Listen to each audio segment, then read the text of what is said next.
Hello, my name is Allison. I am a part of FemTechNet, and this is my video on the keyword bodies.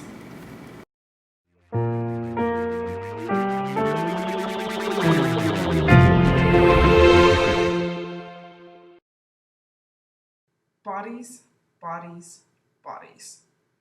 We are our own flesh and blood and understand that to a certain extent.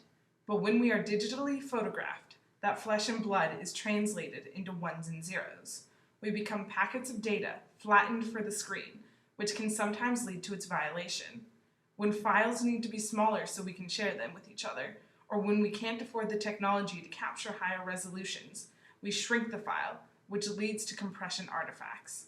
Our faces become simplified, and data is lost in the simplification. Nuanced pores in the tones that make us human become blocks of color, for unless the image is expanded, the human eye is not sensitive enough to notice the difference. But when we enlarge the photo, we start to notice the discrepancies, the way our faces don't seem quite right.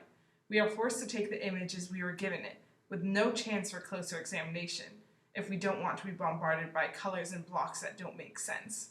Our body is not our body anymore, but is rather simplified into what the eye can perceive so that technology can also save and process us. The human side is just as guilty of the processing of our digital selves.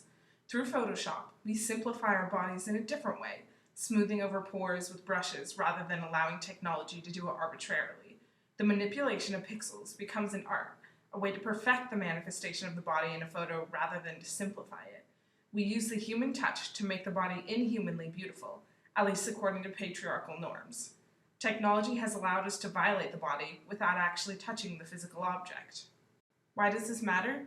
Feminists look towards deconstructing the binary.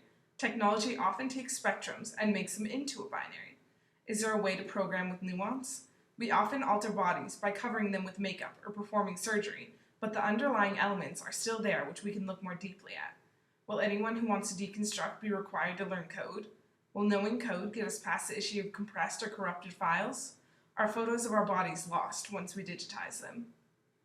Although I am a geek and embrace technology, that doesn't mean I don't believe we should allow our love of tech to stop us from critically examining what systems technology enforces and how we can think around or disrupt them for our feminist goals.